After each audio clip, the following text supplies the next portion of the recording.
Salam Bapak Ibu dan saudara-saudara yang terkasih dalam nama Tuhan Yesus. Kita bersyukur kepada Tuhan karena akhir-akhir ini kita terus berbicara tentang misi. Misi adalah bagian yang sangat penting untuk dipahami oleh orang-orang percaya. Bukan hanya dipahami saja, tetapi mestinya misi menjadi bagian dari kehidupan orang percaya itu sendiri. Nah, ketika kita berbicara tentang misi, maka biasanya terlintas di dalam pikiran kita pemahaman kita pergi kepada orang lain. Kita pergi mengabarkan Injil, mengajak orang lain untuk bertobat menjadi pengikut Kristus. Tadinya dia hidup di dalam dosa-dosanya. Ketika kita mengabarkan Injil, pada akhirnya orang itu bertobat, meninggalkan dosa-dosanya dan menjadi pengikut Kristus.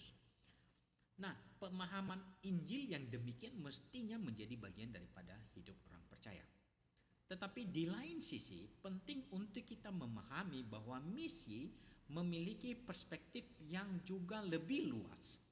Nah, misalnya kalau kita baca di dalam Matius pasal 4 ayat 23, dikatakan seperti ini. Yesus pun berkeliling ke seluruh Galilea.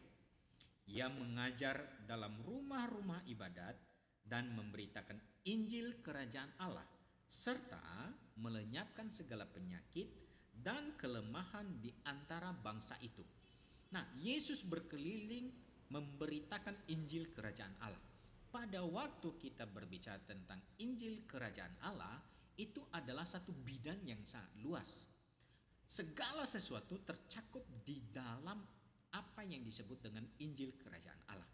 Lalu ada dua hal yang dijelaskan secara lebih spesifik di dalam ayat ini, yaitu bahwa Yesus juga melenyapkan segala penyakit dan kelemahan di antara bangsa itu. Melenyapkan segala penyakit.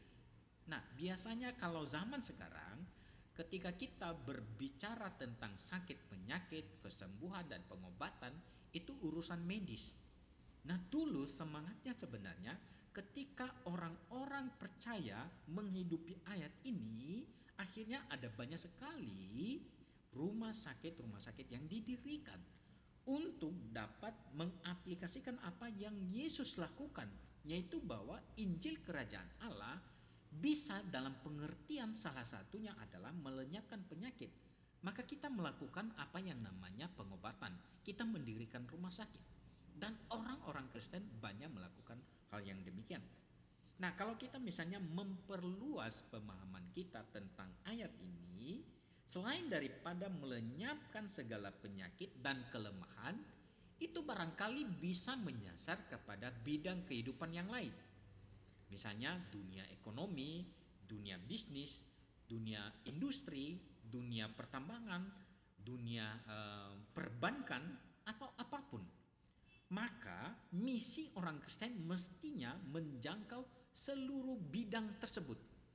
Jadi kita tidak hanya berbicara tentang bagaimana mempertobatkan orang, tetapi bahwa kita harus dapat terus menjadi berkat, menjadi garam di dalam seluruh area kehidupan.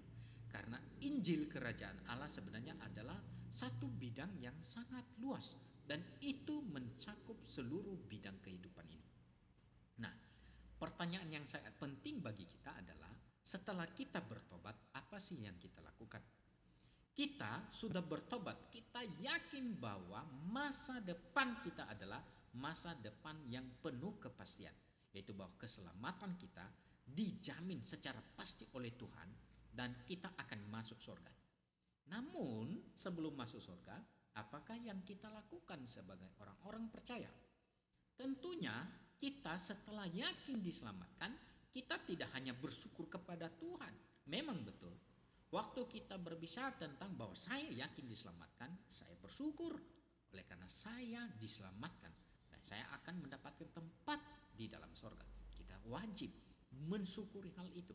Tetapi tentu saja sebelum kematian kita atau sebelum kita bertemu Tuhan, sebelum kita masuk surga, ada sesuatu yang harus kita lakukan. Nah, kita tidak boleh bersenang-senang, oh saya sudah diselamatkan, dan kita menjadi pasif, kita menjadi berpangku tangan. Nah, selagi Tuhan memberikan waktu kepada kita hidup di dunia ini, maka kita mestinya bergiat di dalam seluruh area kehidupan. Itulah sebabnya orang-orang Kristen mesti didorong, diutus malah ke dalam berbagai bidang yang saya sebutkan tadi. Bidang politik, bidang perbankan, ekonomi, bisnis, dan lain sebagainya. Orang-orang Kristen mestinya menjadikan bidang-bidang itu sebagai ladang-ladang misi yang harus dijangkau. Karena kebenaran Tuhan mestinya menjangkau seluruh lini kehidupan, sehingga kita dapat terus menjadi garam dan terang dunia. Terima kasih, Tuhan memberkati.